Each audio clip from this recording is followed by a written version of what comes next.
Miqueas fue un profeta contemporáneo con el profeta Isaías, que ya hemos oído bastante de Isaías. Fue uno de los que más profetizó acerca del Mesías. Y él estuvo activo en Judá entre los años 750 y 686 antes de Cristo. El mensaje de Miqueas fue un mensaje de parte del Señor de reprensión, de juicio, pero también un mensaje de esperanza para el pueblo. Miqueas vivió en un tiempo en el que el pueblo de Israel aún practicaba los rituales instituidos por Dios, los sacrificios, holocaustos, todo ese proceso litúrgico que Dios estableció en medio de su pueblo. Ellos lo practicaban. Sin embargo, vivían una contradicción, porque aunque hacían todos esos rituales supuestamente para adorar a Dios, por el otro lado seguían acciones, un estilo de vida que contradecía esto. Oprimían al pobre, se enriquecían a base de la injusticia, corrompían los tribunales. Por eso se habían alejado del corazón de Dios. Y cuando el pueblo caía en una situación como esta, levantaba un profeta para anunciarles. Y a veces, aunque ese profeta sonara fuerte, duro, déjeme decirle, Dios lo hacía por misericordia. Porque Dios no tiene que anunciar cuando Él trae juicio. Él simplemente puede traer juicio sin avisar. Pero cuando Dios avisa es porque está dando la oportunidad de arrepentimiento.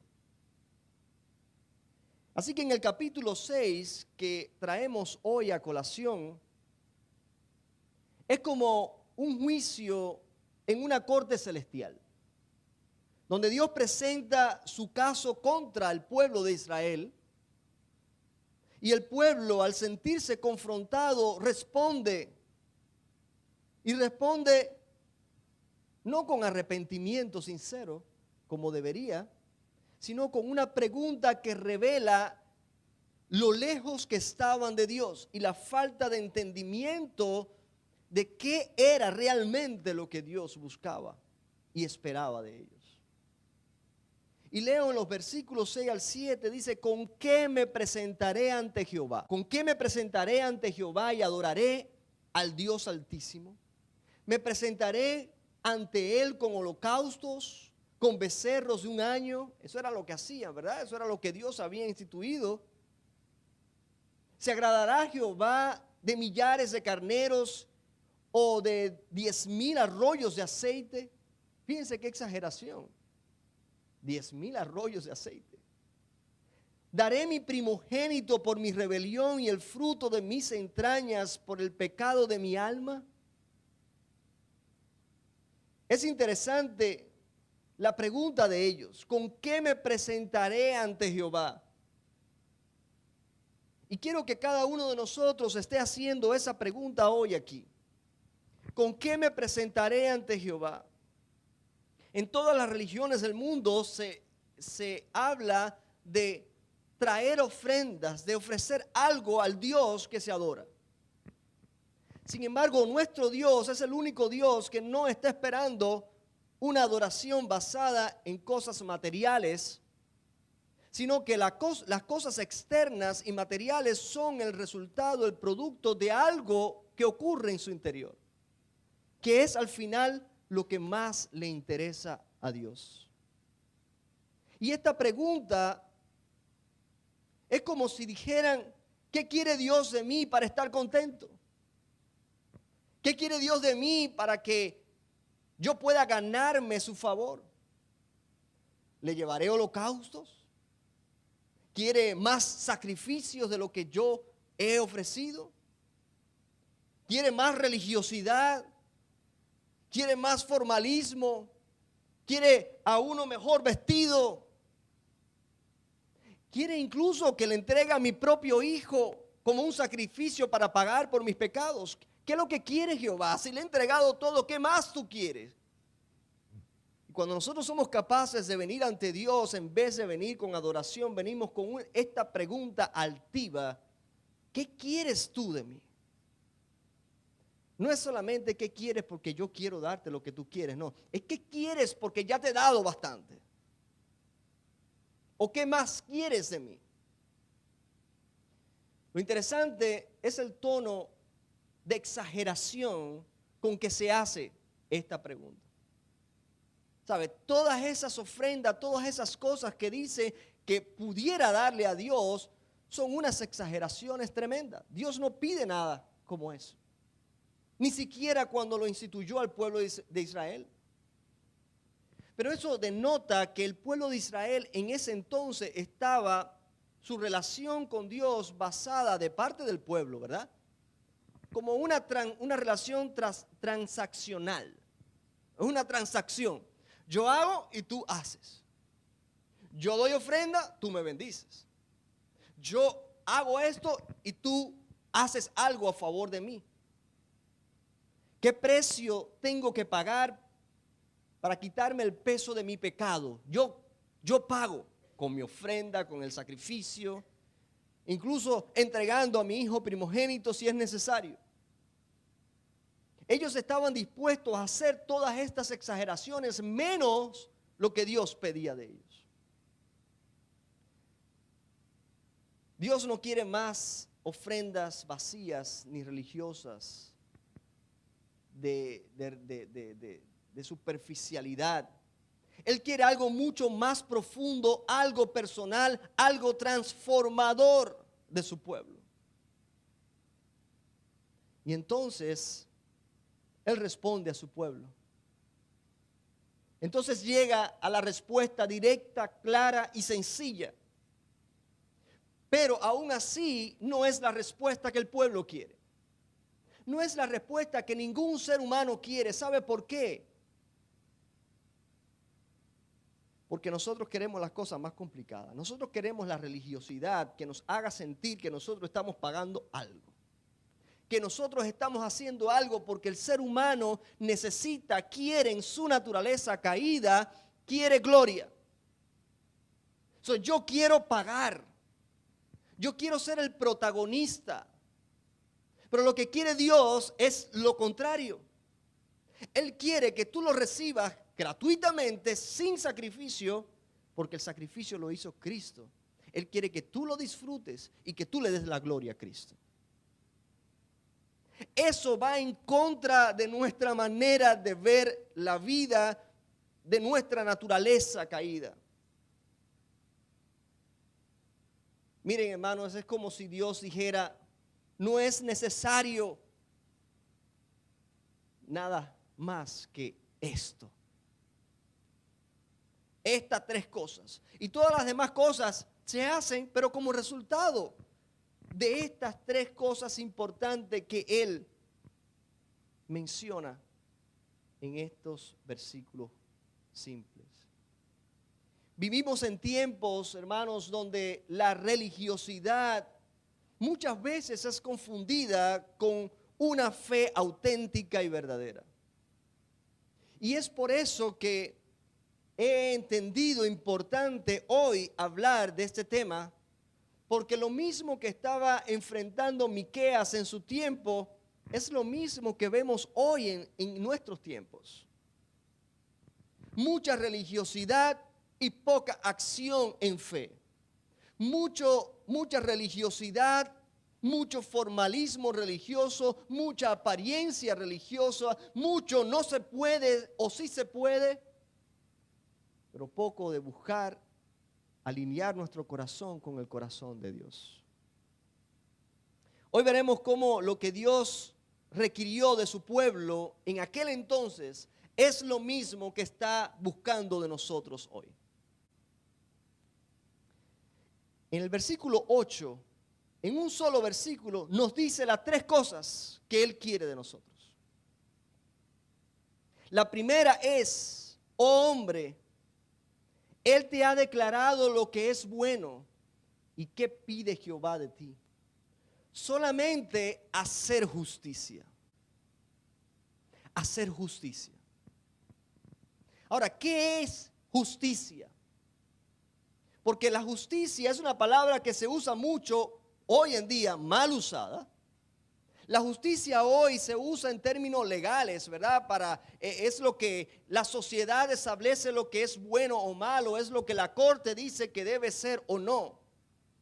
Pero la justicia bíblica, y especialmente en este versículo, la palabra hebrea que se usa para justicia es mishpat. Esa palabra la menciono, yo sé que quizás esto no es muy relevante para ustedes, pero lo interesante es que esta palabra en el hebreo tiene varias connotaciones que nos hacen entender mejor a qué se refiere la palabra de Dios cuando habla de justicia. Que no es solamente referente al sistema legal, sino una vida de equidad, de integridad, rectitud. Hacer justicia es corregir lo torcido y restaurar lo que ha sido dañado. Hacer justicia es tratar a los demás como Dios los trata, con dignidad, con verdad, con equidad. Hacer justicia no es algo político, ¿verdad? Como se ha tornado hoy en día la justicia. No es algo político, no es algo teórico, es una práctica diaria. Y es una práctica diaria que brota del temor de Dios. En otras palabras, solamente aquellos que tienen el Espíritu Santo de Dios, aquellos que son hijos de Dios, pueden vivir practicando este tipo de justicia que Dios demanda. Dios no le demanda esa justicia al mundo que no conoce a Dios. Dios demanda esta justicia a nosotros, creyentes de Jesucristo, discípulos de Cristo. Y es una demanda clara. Qué bueno saber, qué tranquilidad nos da saber qué espera Dios de nosotros. Yo veo a mucha gente, muchos cristianos inventando cosas para impresionar a Dios. Voy a hacer esto para Dios, para ver si se impresiona de mí. Voy a hacer esto otro, voy a hacer esto otro. No, Dios te declara hoy que Él quiere de ti. En primer lugar, hacer justicia, pero no la justicia humana del mundo. En inglés, esa justicia está relacionada con righteousness. Righteousness no es la justicia del mundo, es la justicia que va de acuerdo con el carácter de Dios, con lo que Dios es la esencia de Dios. Hacer justicia, en otras palabras, en palabras simples, es amar lo que es correcto y es vivir en coherencia con la verdad de Dios. Ahora, ¿por qué es necesario para nosotros hoy hablar de justicia? Como les dije, nosotros vivimos en una cultura que aplaude la apariencia e ignora la opresión. Vivimos en una cultura donde la justicia aplaude el egoísmo, donde se dice cada cual se arregle como pueda. Incluso dentro de la iglesia, a veces se tolera el chisme, la división, a veces se tolera el favoritismo, y eso son cosas que atentan en contra del carácter de Dios, del carácter justo de Dios. Dios quiere algo más profundo para nosotros. Él busca un pueblo que actúe conforme a su carácter. Él busca un pueblo que no esté de acuerdo con la injusticia, sino que viva del lado de la justicia. Y no solamente que esté de acuerdo con la justicia, y no solamente que defienda la justicia, sino que se posicione del lado de la justicia y que haga justicia. Es lo que está diciendo el versículo. No es solamente que esté de acuerdo con la justicia, no es solamente que defienda la justicia, es más que eso, es que haga justicia, es que viva en justicia, es que su vida sea un estilo de vida que represente, que modele el carácter de Dios. ¿Cómo se ve esto en nuestra vida cotidiana? ¿Cómo se ve esto en nuestra vida diaria? La justicia en nuestra familia. La palabra de Dios nos enseña a los padres a no exasperar a nuestros hijos, ¿verdad? No provocarlos a ira, sino tratarlos, instruirlos con amor. ¿Cómo podemos disciplinarlos y ser nosotros rectos con ellos y aún así hacerlo en amor? La palabra del Señor nos enseña también cómo tratar a nuestra pareja con respeto, con dignidad, sin abuso y sin manipulaciones. En el trabajo también debemos practicar la justicia, no explotando ni aprovechándonos de los demás. No tiene papeles, ¿verdad? Vamos a aprovecharnos del que no tiene documentos. Le pagan menos, lo esclavizan y muchas veces ni siquiera quieren pagar lo que le deben. Si tú eres cristiano y tú estás haciendo eso, estás violando el carácter de Dios. Estás provocando a Dios a ira, porque Dios detesta la injusticia. Si tú estás metido en un lugar así, incluso no siendo tú el que está haciéndolo, pero estás participando de eso y no lo denuncia, estás siendo cómplice de la injusticia. Ser honesto con el tiempo, el dinero, las responsabilidades. Denunciar la injusticia cuando la ves, aun cuando te cueste. Aun cuando te cueste. En tu comunidad, aquí donde vivimos nosotros podemos poner en práctica la justicia, ayudando y defendiendo a aquellos que necesitan, aquellos que no se pueden defender, como los niños. Cuando ves a un niño que está siendo maltratado y no haces nada, ¿cómo puedes decir, yo apruebo la justicia? Cuando hay tantos abortos y nosotros no nos levantamos y decimos no al aborto, porque son niños que no se pueden defender. ¿Quién los defiende? ¿Quién los defiende? Para eso está la iglesia, para decir no, eso es injusto, ¿verdad? En la comunidad donde hay personas que están discapacitados, ¿quién los defiende? Cuando hay madres solteras tratando de salir adelante, ¿quién les defiende? La iglesia está también para eso, participar activamente para que haya equidad en tu entorno. Pero no confundirlo, hermanos, nunca con activismos ideológicos, sino que esto debe ser algo exclusivamente, cuando se trata de la iglesia, movido por el evangelio, movido por el ejemplo que Jesús nos ha dado. Porque hay muchos por ahí con carteles, ¿verdad? No, eso no es lo que nosotros hacemos. Nosotros no estamos, como le dije ahorita, defendiendo la justicia. La justicia no necesita ser defendida. La justicia necesita ser vivida, practicada. Incluso dentro de la iglesia, Santiago capítulo 2 nos exhorta a no mostrar favoritismo dentro de la iglesia. Hay iglesias donde hay una nacionalidad que es mayor que otras, ¿verdad? Vamos a decir que los nicaragüenses aquí sean mayores. Ahora veo más nicaragüenses.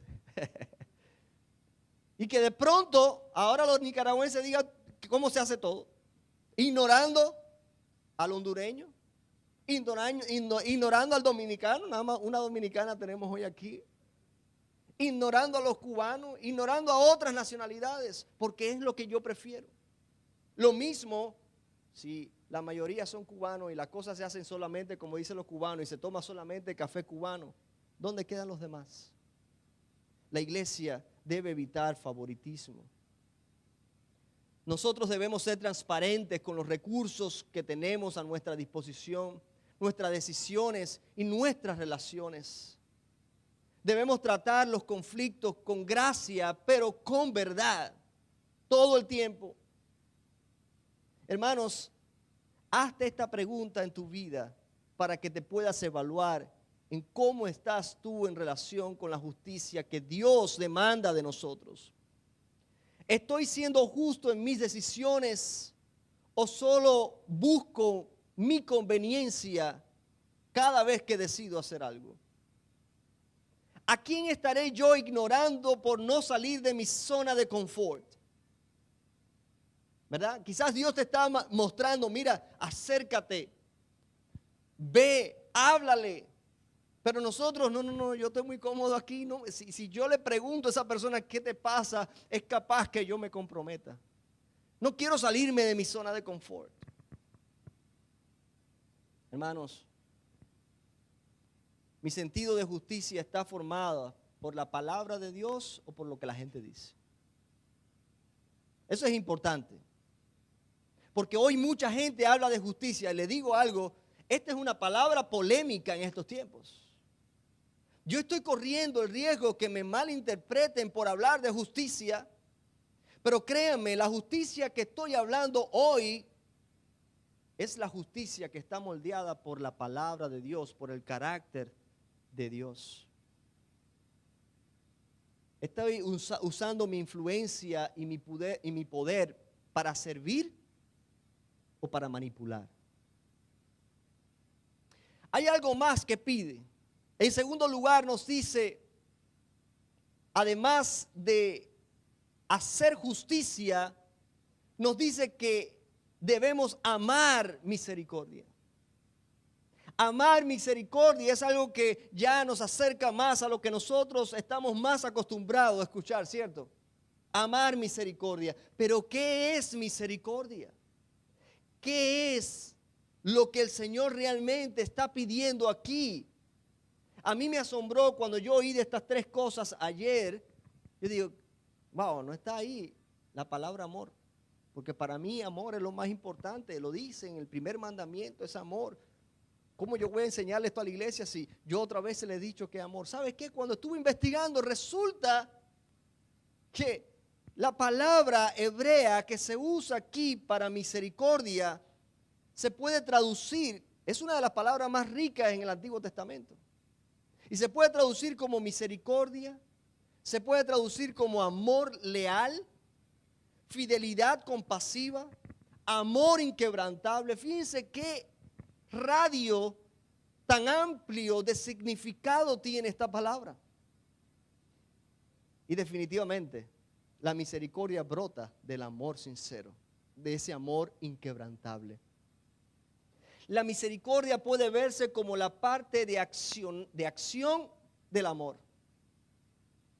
Es la parte donde nosotros actuamos, nos movemos. Y no se trata de hacer actos de misericordia de vez en cuando. Ay, voy a pasar por el semáforo y le dejo una limosna a la persona que está allí siempre para sentirme bien, ¿no? No se trata de eso, sino de tener un corazón moldeado por una compasión constante por los que te rodean. No es hacer misericordia cuando te nazca, es amarla, es desearla, es hacerla parte de tu identidad. No es que tú hagas actos de misericordia, es que Dios quiere que tú seas una persona misericordiosa. Dios quiere que tu carácter sea moldeado por el carácter de Él. Y eso incluye misericordia. Hay varios escenarios en el Nuevo Testamento donde Jesús de una manera clara y directa, porque en momentos de actos de misericordia de Jesús sobran, no pudiéramos terminar hoy aquí. Pero hay algunos donde Jesús expresó claramente que había sido movido por misericordia. Por ejemplo, en Mateo capítulo 9, dice que Él vio a las multitudes y tuvo compasión de ellas porque estaban desamparadas, porque andaban como ovejas sin pastor.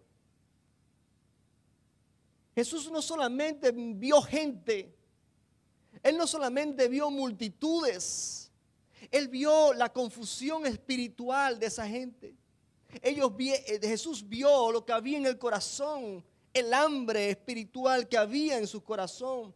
Él vio el vacío que había en ellos y fue movido de corazón a asistir a esas personas. Y esto nos reta hoy a ver más allá de las apariencias. Nosotros vemos apariencias, vemos personas y las juzgamos por cómo lucen. Pero el corazón lo conoce Dios solamente. No te detengas a actuar en misericordia solamente basado en apariencias humanas. Haz como hizo Jesús. Deja que la misericordia te mueva. Si hay algo que por lo cual es seguro dejarte de llevar, es por el amor y la misericordia. El amor y la misericordia nunca te van a llevar a algo malo. Siempre te van a llevar a puerto seguro.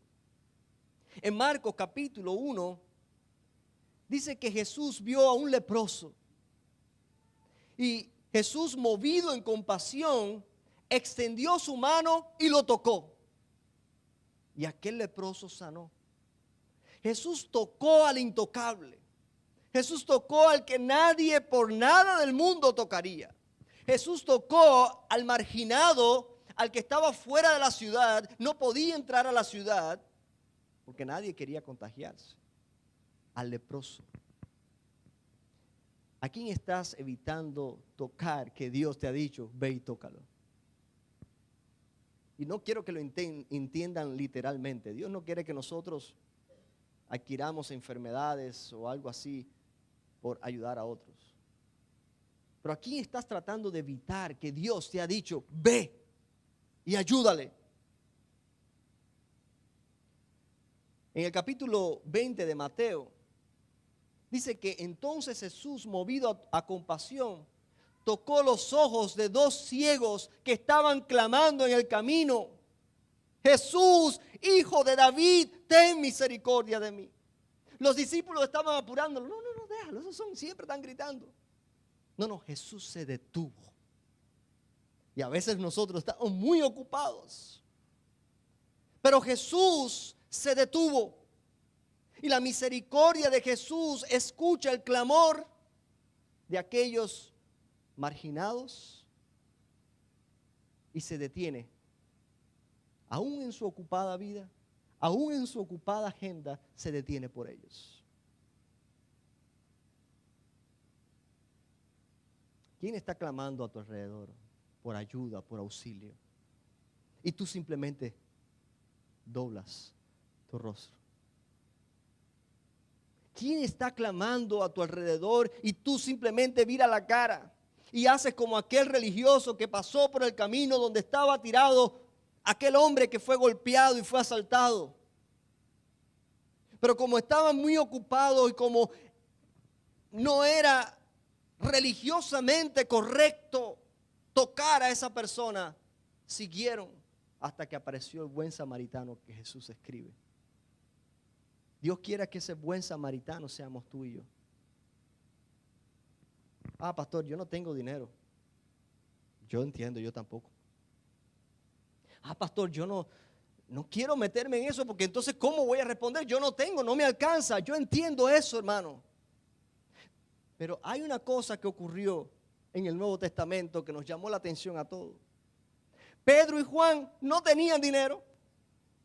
Pedro y Juan iban al templo y había un hombre pidiendo limosna a la entrada del templo. Pedro y Juan se acordaron de que Jesús se detuvo con aquel ciego y lo sanó. Y dijo, nosotros tenemos que hacer lo mismo que el maestro. ¿Tenían dinero? No tenían dinero. No tenían lo que aquel hombre estaba pidiendo. Pero les dijo, no tengo ni oro ni plata, pero lo que tengo te doy. En el nombre de Jesús de Nazaret, sé sano. Y el hombre no era ciego, era cojo. Se levantó y anduvo. Eso es mucho más que todo el oro del mundo. Le dio mucho más.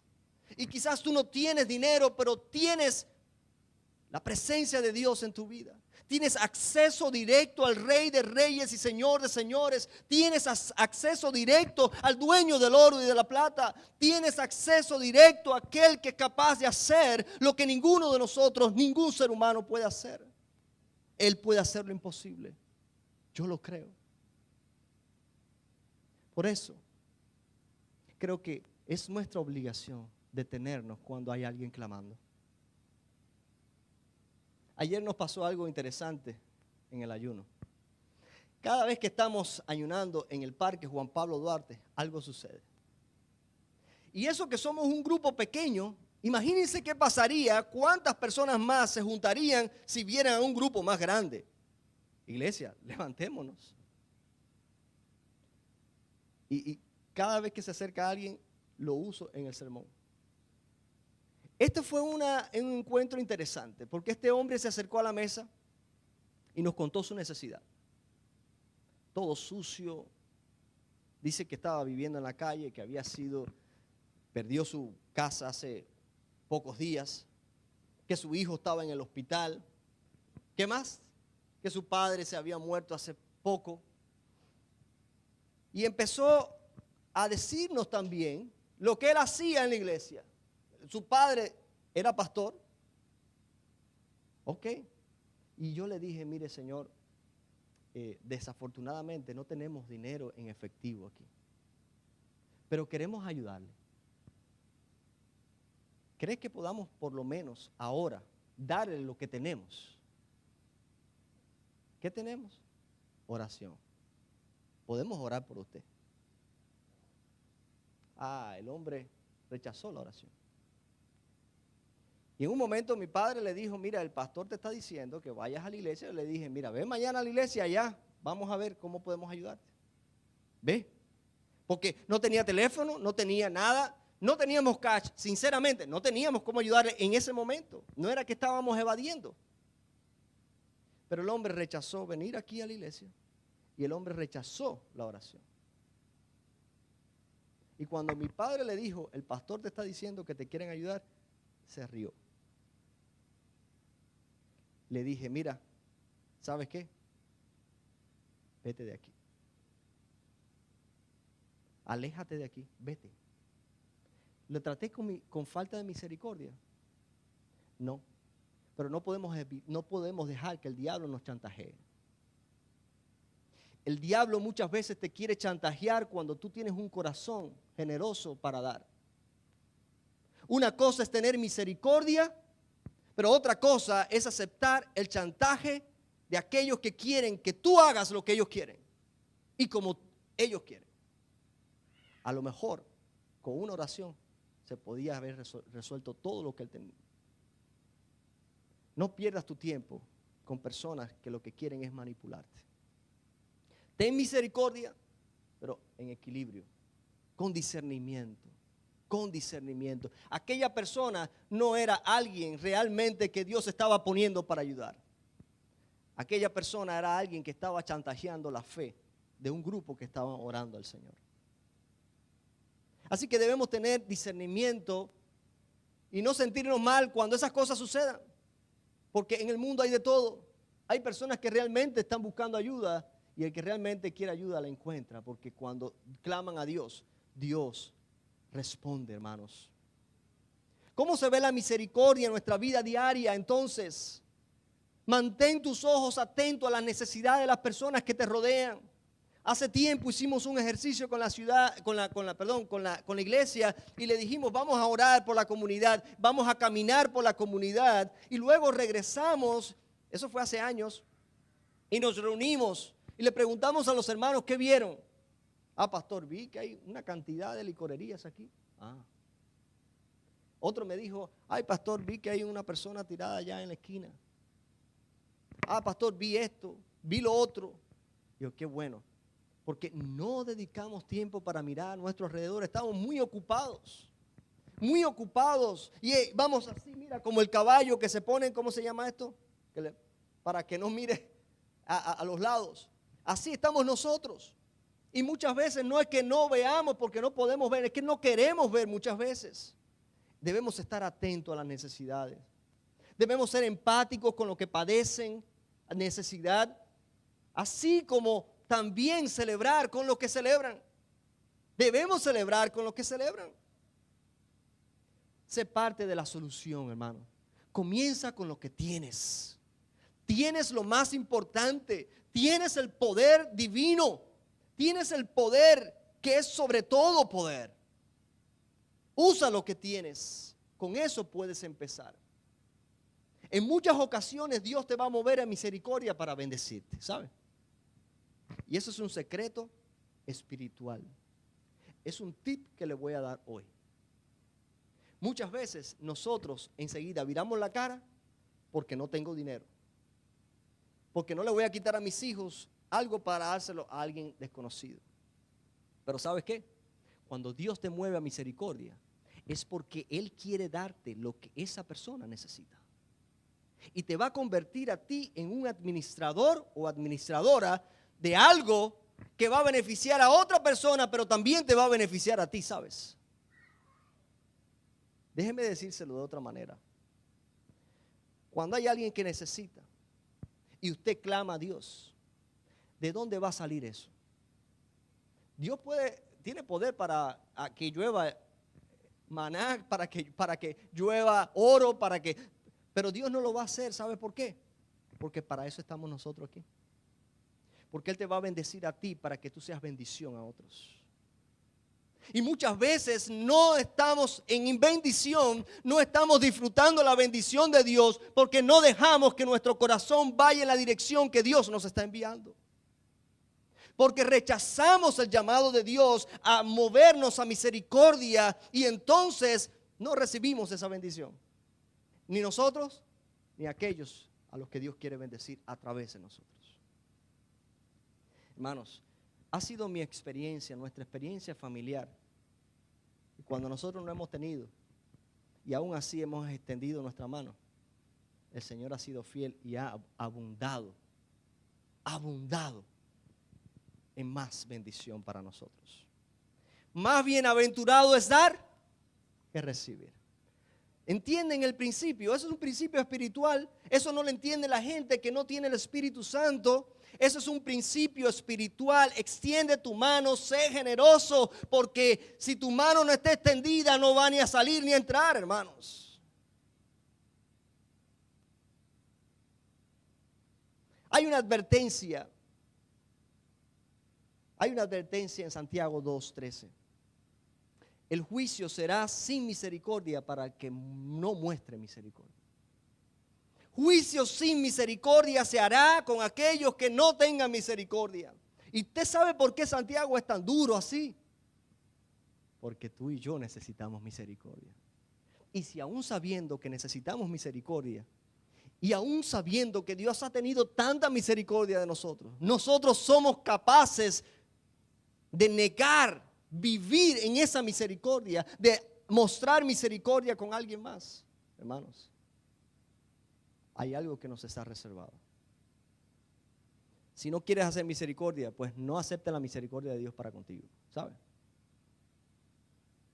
Ahora, hay una bienaventuranza.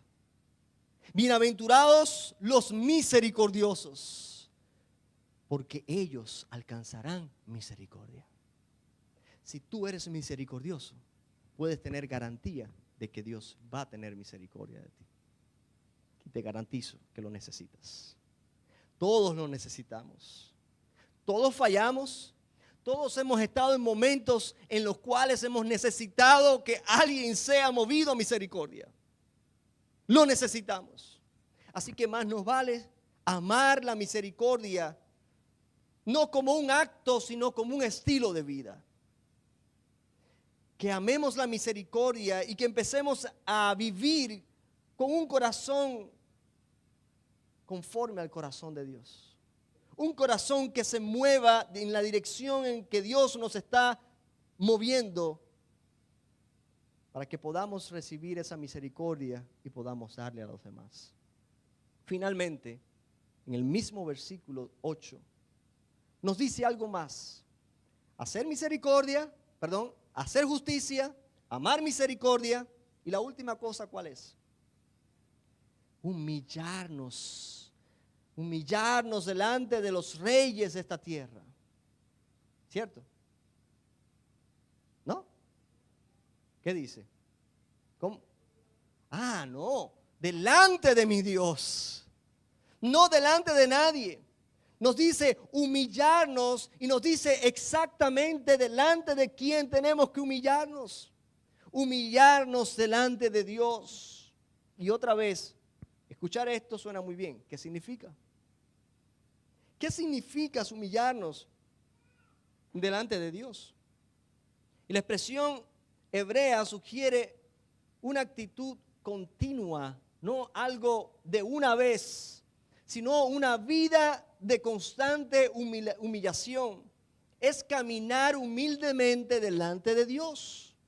Es vivir sometidos al señorío de Cristo. Es preguntarle a Dios qué quieres y después hacer. Es decirle a Dios qué quieres que incluya en mi agenda, en mi calendario, en mi plan, y luego trabajar en ello. Es una relación viva con Dios. Es caminar en un compañerismo sincero con Dios, en la misma dirección que Él nos muestra y siguiendo el proceso que Él nos muestra. Eso incluye una humildad verdadera. No es pensar menos de nosotros, sino pensar menos en ti. ¿Entiendes? No es pensar menos, que eres menos que otro. Es pensar menos en ti y más en los demás. Porque si ya tú estás en la mano del Señor, Dios tiene cuidado de ti. Tranquilo, Dios tiene el control. Pero dedica más tiempo en pensar en los demás. Es una sumisión a la voluntad de Dios incondicional. Cuando vivimos humillados delante de Dios, reconocemos que Dios es el Señor. Él es la autoridad. Él es el que dice la última palabra. Él es el que establece lo que es bueno o no lo es. No solamente es nuestro Salvador que me salvó una vez. No, es mi Salvador que todos los días necesita rescatarme de mi pecaminosidad. Es el Señor que todos los días está ahí guiándome, protegiéndome. No es solo obedecer, hermanos. Es hacerlo además con un corazón que ama y que confía en su Señor. En contraste con la actitud del pueblo de Miqueas, cuando Miqueas, en el tiempo de Miqueas, en el contexto del capítulo, el pueblo estaba preguntando, ¿qué quiere Dios? ¿Sacrificios? ¿Miles de carneros? ¿Quiere a mi hijo primogénito? Ellos estaban dispuestos a hacer todo eso menos lo que Dios estaba pidiendo. Ellos estaban dispuestos a hacer grandes sacrificios, extrafalarios, pero no querían entregar su voluntad a Dios. Pero no querían rendirse a Dios. Ellos querían negociar con Dios. Tú me das, yo te doy. Y muchas veces nosotros queremos tratar a Dios como el genio de la lámpara, ¿verdad? Yo soy el amo. En el genio de la lámpara, si yo soy Aladino, yo soy el amo. Y el que tiene el poder para hacer lo sobrenatural es el esclavo. Cuidados, hermanos, porque a veces nosotros queremos tratar a Dios como nuestro esclavo. Este es mi deseo, tú cúmplelo. Y es todo lo contrario. Eso no tiene nada que ver con lo que es realmente la relación que Dios quiere tener con nosotros. Ni siquiera Dios quiere que nosotros seamos esclavos. Él quiere que seamos hijos. Hijos que aman y que honran a su padre. ¿Cómo se ve esta humildad en nuestra vida diaria? En nuestra vida diaria tenemos que reconocer que no tenemos el control de las cosas que suceden. Por tanto, vamos a someternos a la voluntad del que tiene el control de todo. No poner mi seguridad en el dinero, en los títulos, en la experiencia. Es consultar a Dios para cada decisión antes de decidir. No vivir como si Él fuera solo un recurso en momentos de emergencia. Debemos rendir nuestra voluntad a la suya. Obedecer aunque no entendamos completamente qué es lo que Dios está haciendo. Muchas veces tenemos la seguridad de por dónde debemos ir, pero no sabemos qué Dios está haciendo, por qué. No siempre vas a tener todas las respuestas de esos por qué en ese momento. Abraham recibió una orden de Dios. Por tanto, vete a la tierra que yo te mando. Deja a tu parentela, deja tu tierra y vete a este lugar. ¿Qué lugar? ¿En qué me voy? ¿Cuánto tiempo? ¿Cuántas preguntas hay? Sin embargo, la instrucción fue clara. Haz esto. Y diariamente Dios iba caminando con Abraham, mostrándole su voluntad. ¿Sabes qué? En el tiempo ese antiguo no había un hombre en la tierra más rico que Abraham. Dios lo bendijo. Él se fue simplemente y obedeció. Por eso Abraham fue llamado el padre de la fe. Porque obedeció confiando en el amor de aquel que lo llamó. Es vivir sin buscar protagonismos. Es dejarle el protagonismo al Señor. Es darle la gloria a Dios en todo. Es vivir sin esperar reconocimientos. No compararme con otros. Caminar al ritmo que Dios me está guiando. Es mantener una relación diaria con nuestro Señor. Porque si tú no estás en esa relación diaria, ¿cómo tú vas a saber cuál es la voluntad de Dios? Una persona para librarse de tomar decisiones y después tener a quien echarle la culpa, le preguntan al pastor, pastor, ¿qué usted cree que debo hacer? A mí no me haga esa pregunta, porque esa pregunta, el único que lo puede responder es usted mismo. Yo no puedo decirle a nadie qué puede hacer. Yo le puedo decir lo que dice la palabra del Señor, pero el qué usted debe hacer, esa es su tarea, hermano, con el Señor, en oración, leyendo la palabra de Dios. Porque entonces cuando las cosas les hagan mal, el pastor me dijo, no, eso no va a suceder. Yo no sé qué es lo mejor para ti, sinceramente, honestamente, Dios lo sabe. Dios lo sabe. Así que, hermanos, cerrando, quisiera que nos hagamos estas preguntas para que en la práctica nosotros podamos vivir de acuerdo a estos tres principios. Hacer justicia, amar misericordia y vivir humillados delante de Dios. ¿Estoy caminando con Dios o solo caminando cerca de Él? ¿Estoy caminando con Él o estoy cerca, un poquito cerca, pero sin un compromiso completo? ¿Estoy buscando su dirección diaria o solo cuando tengo una emergencia? ¿Dependo de su gracia o todavía creo que puedo lograr todas las cosas con mis propias fuerzas? Hermano, una advertencia hay en cuanto a esto. El orgullo espiritual endurece el corazón y nos aleja de Dios. Las personas que creen que no necesitan de Dios son personas orgullosas y al final terminan acarreando consecuencias. Por eso Pedro, 1 Pedro 5:6 dice, humillaos pues bajo la poderosa mano de Dios para que Él os exalte cuando fuere tiempo. Humillémonos delante de Dios y Él nos exaltará. Dios levanta al que se humilla y camina con Él, y el que camina con Él en obediencia. Caminar humildemente con Dios no es una meta que se alcanza, hermanos, sino una ruta que se corre.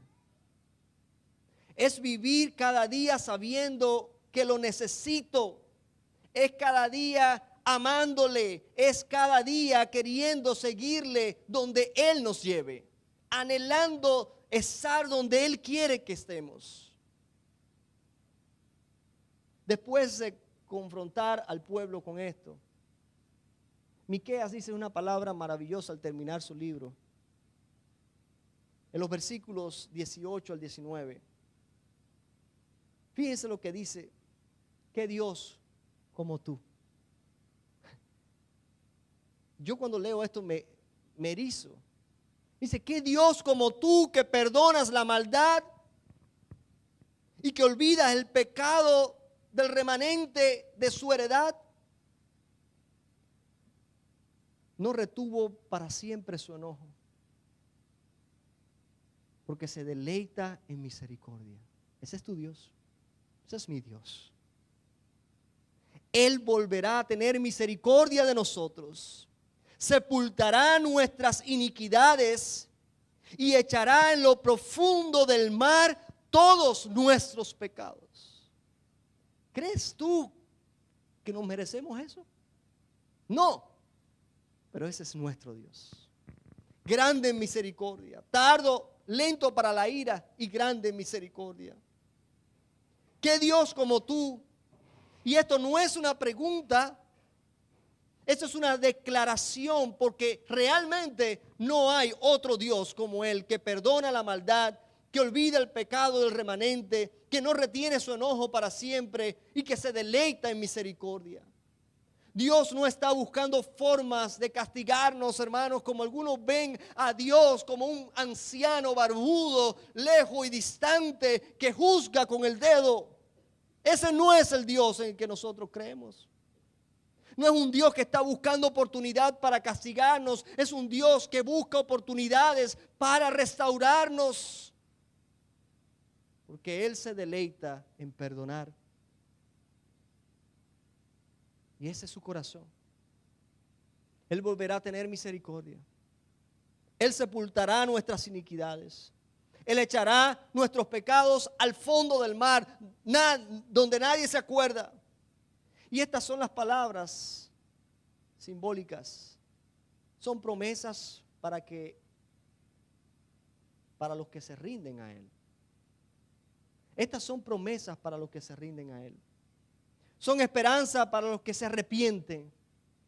Son un recordatorio de que no importa cuán lejos hayamos llegado, Dios todavía está llamándote porque quiere tener misericordia de ti y quiere restaurarte. Hermanos, ¿has estado tratando de impresionar a Dios con cosas como lo estaban haciendo el pueblo de Israel en aquel entonces? Con religiosidad. Voy a impresionar a Dios. Este año no voy a faltar ni un domingo. Dios no se impresiona por eso. Voy a impresionar a Dios, voy a dar una ofrenda grande. Tú vas a ver que Dios esta vez sí me va a bendecir. Dios es dueño de toda riqueza, no necesita el dinero de nadie.